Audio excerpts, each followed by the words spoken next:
बिस्मिल्लाहिर्रहमानिर्रहीम। अस्सलामुअलैकुम नाजरीन, मेरा नाम मोहम्मद उस्मान है और आप देख रहे हैं इल्मुल असरार। क्या आप जानते हैं कि इंसान का सबसे बड़ा दुश्मन शैतान नहीं बल्कि इंसान का अपना नफ्स है। ये नफ्स ही है जो इंसान को बुराई का हुक्म देता है और अच्छे कामों से रोकता है। ये नफ्स अगर काबू में हो तो इंसान वली बन जाता है और यही नफ्स अगर बेकाबू हो जाए तो इंसान फिरौन, यजीद और शद्दाद बनते हुए देर नहीं लगाता। इसीलिए औलिया अल्लाह ने नफ्स के जिहाद को जिहाद अकबर करार दिया है, क्योंकि इस नफ्स की पाकी के बगैर इंसान जन्नत का दरवाजा नहीं खटखटा सकता। अपने इस सबसे बड़े दुश्मन के खिलाफ जिहाद करने के लिए जरूरी है कि इसके बारे में जान लिया जाए। ये नफ्स हर इंसान के अंदर मौजूद है और मुख्तलिफ हालतों और मुख्तलिफ दर्जात पर होता है। अगर कोई शख्स कहे कि जीते जी उसने अपने नफ्स को मार डाला है तो ऐसा मुमकिन नहीं है, क्योंकि ये नफ्स अपनी हालतें तो बदल सकता है मगर इंसान के जीते जी ये बिल्कुल नहीं मरता। आज नफ्स की उन 4 हालतों के बारे में बात करेंगे कि जिनका कुरान और हदीस में मुतवातर जिक्र आया है, और इन 4 हालतों को जानने के बाद आप आसानी से जान सकते हैं कि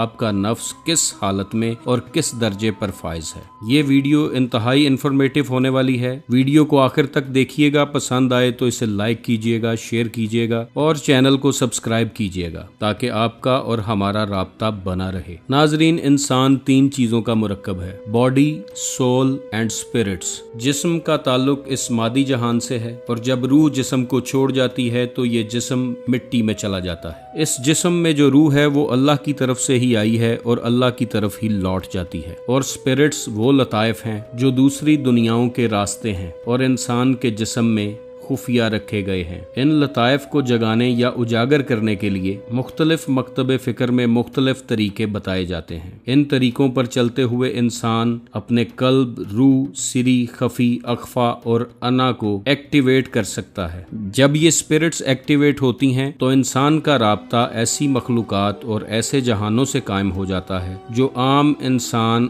आम आंख और आम नजर से नहीं देख सकता। वो आलमे अरवाह की सैर करता है और फरिश्तों से गुफ्तगू करता है, और ये सब कुछ इन्हीं स्पिरिट्स या लताइफ के जरिए मुमकिन होता है। इसके अलावा इंसान के जिस्म में नफ्स नाम का एक वायरस भी मौजूद है जो इंसान के जिस्म में शैतान का नुमाइंदा है, जो इब्लीस का पैरोकार है और हमेशा इंसान को बुराई का हुक्म देता है। पंजाबी के एक सूफी दरवेश कलंदर हजरत बाबा बुल्ले शाह फरमाते हैं कि ऐस नफ्स पलीत पलीत कीता अस्सा मुढ़ों पलीत ना हासे, यानी कि इंसान के जिस्म में इस नफ्स की मौजूदगी पलीदगी का बायस है। इंसान के जिस्म में ये नफ्स मुख्तलिफ हालतों में होता है, जिसकी सबसे पहली हालत नफ्से अम्मारा है। ये वो नफ्स है जो इंसान को बुराई के लिए उकसाता है, हमेशा बुराई की तरफ माइल करता है और अच्छाई से रोकता है। नफ्से अम्मारा इंसान को शहवात, नफसानी ख्वाहिशात, फहाशी और उरियानी की तरफ माइल करता है। इसके अलावा इंसान के दिल को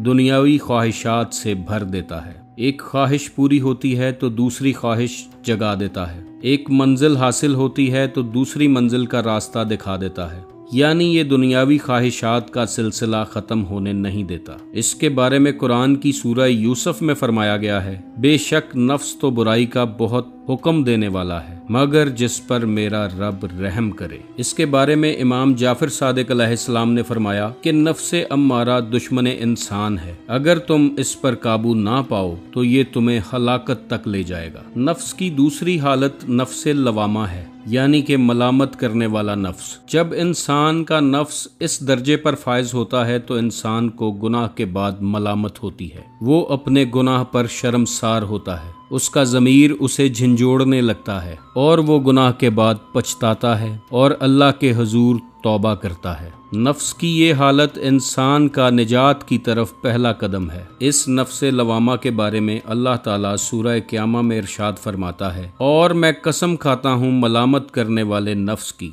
इसी नफ्स के बारे में हुजूर अलैहिस्सलातु वस्सलाम ने फरमाया, मोमिन का ज़मीर ही इसका वाइज है, यानी ये नफ्से लवामा ही इंसान को अच्छी नसीहत करता है। इस मकाम पर इंसान का ज़मीर जागने लगता है। नफ्स की तीसरी हालत को नफ्से मुल्हिमा कहते हैं। ये वो नफ्स है जिस पर इल्हाम किया जाता है। ये नफ्स की एक खूबसूरत और लतीफ़ हालत है। ये वो मरहला है जब इंसान को अल्लाह की तरफ से खैर व शर की पहचान मिल जाती है। वो खुद का एहतसाब करता है और अच्छाई बुराई की पहचान इसे अता हो जाती है। उसे अपने अंदर का कूड़ा करकट नजर आने लगता है और जब कूड़ा करकट नजर आता है तो वो इस गंद की सफाई करनी शुरू करता है। नफ्स की इस हालत में इंसान के कल्ब पर इल्हाम होने शुरू होते हैं और वो रूहानी तौर पर बेदार होने लगता है और सही गलत की तमीज़ करने के बाद वो सही रास्ता या सिराते मुस्तकीम इख्तियार कर लेता है। नफ्से मुल्हिमा के बारे में कुरान पाक की सूरह शम्स में इरशाद है, फिर अल्लाह ने नफ्स को इसकी बदी और इसकी परहेजगारी का इल्हाम किया। हजरत जुनैद बगदादी रहमतुल्लाह अलैह इस नफ्स के बारे में फरमाते हैं, जब नफ्स को अल्लाह की तरफ से नूर मिलता है तो वो खैर व शर की पहचान करने लगता है। यही नफ्से मुल्हिमा की अलामत है। सही और गलत रास्ते की पहचान के बाद अगर इंसान सिराते मुस्तकीम की तरफ बढ़ने लगे तो उसका नफ्स जिस हालत में पहुंचता है वो नफ्से मुतमइन्ना है। मुतमइन यानी सुकून याफ्ता नफ्स। ये नफ्स का सबसे आला तरीन दर्जा है। ऐसा नफ्स अल्लाह के जिक्र से मुतमइन होता है, तमाम दुनियावी ख्वाहिशात से आज़ाद हो जाता है और अल्लाह की रज़ा में राज़ी रहता है। वो अच्छे हाल में हो तो भी राज़ी है, बुरे हाल में हो तो भी राज़ी है। उसे इज्जत मिले तो भी राज़ी है, उसे जिल्लत मिले तो भी राज़ी है। दुनिया की ऐशो इशरत में ज़िंदगी गुजरे तो भी राज़ी, फ़कीरी और दरवेशी में ज़िंदगी गुजरे तो भी राज़ी। ये नफ्स की वो हालत है कि जो अल्लाह की रज़ा में हर हाल में राज़ी है। कुरान पाक की सूरह फजर में अल्लाह इस नफ्से मुतमइन्ना के बारे में फरमाता है कि ए नफ्से मुतमइन्ना, अपने रब की तरफ लौट चल, इस हालत में कि तू इससे राज़ी और वो तुझसे राज़ी। बस मेरे बंदों में शामिल हो जा और मेरी जन्नत में दाखिल हो जा। नफ्से मुतमइन्ना नफ्स की वो हालत है जो इंतहाई लतीफ़ है और जन्नत में दाखिल होने के लिए तैयार है। रसूलुल्लाह सल्लल्लाहु अलैहि वसल्लम ने इसके बारे में फरमाया कि हकीकी दौलत नफ्स की कनात है। और हजरत बायजीद बस्तामी रहमतुल्लाह अलैह फरमाते हैं, नफ्से मुतमइन्ना वो है जो अल्लाह की रज़ा के सिवा किसी चीज़ पे राज़ी ना हो, यानी उसकी रज़ा सिर्फ अल्लाह की रज़ा में हो। नाजरीन, याद रखें कि इंसान का सफ़र नफ्से अम्मारा से शुरू होता है और नफ्से मुतमइन्ना पर ख़त्म होता है। इंसान की ज़िंदगी का राज भी यही नफ्स है। नबी करीम अलैहिस्सलातु वस्सलाम का फरमान है कि जिसने अपने नफ्स को पहचाना उसने अपने रब को पहचाना, यानी इस नफ्स की पहचान इंतहाई ज़रूरी है। ये नफ्स एक ऐसा पर्दा है जो इंसान और अल्लाह के दरमियान हायल है। जो शख्स अपने नफ्स को पहचान लेता है और इस पर्दे को हटा लेता है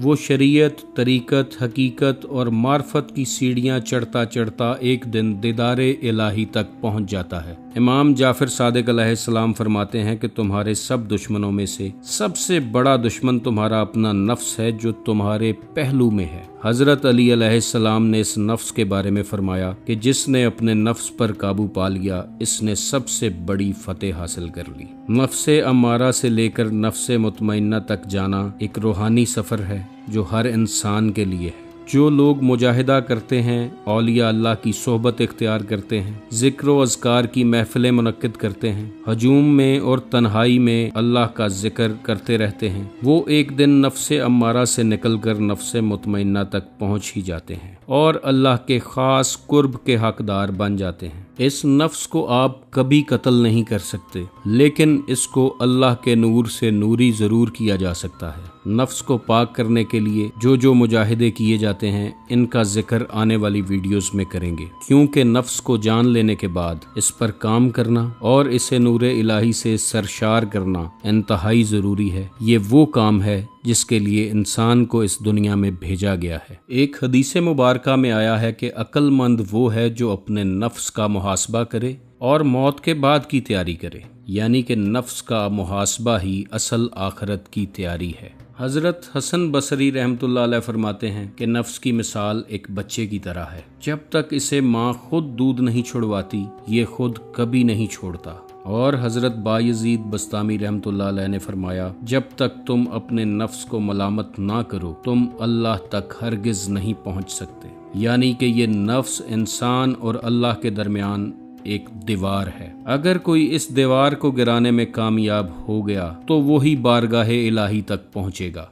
जो शख्स नफ्स की ख्वाहिशात पर गालिब आ गया वो ही अल्लाह का कुर्ब पा गया, और जो नफ्स के पीछे चलता रहा वो दुनिया और आखिरत में रुसवा हो गया। इसलिए फैसला आपने करना है कि आपने इस नफ्स के ऊपर सवारी करनी है, इस नफ्स को लगाम डालनी है, या इसके पीछे पीछे चलना है और इसकी पैरवी करनी है। ये फैसला करने की कुव्वत इंसान के अपने हाथ में रखी गई है। अल्लाह ताला से दुआ है कि वो आपको और मुझे नफ्स के ये मराहल तय करने की तौफीक अता फरमाए। आप खुश रहें, आबाद रहें और रहमत खुदाबंदी के साए में रहें। अल्लाह हाफिज।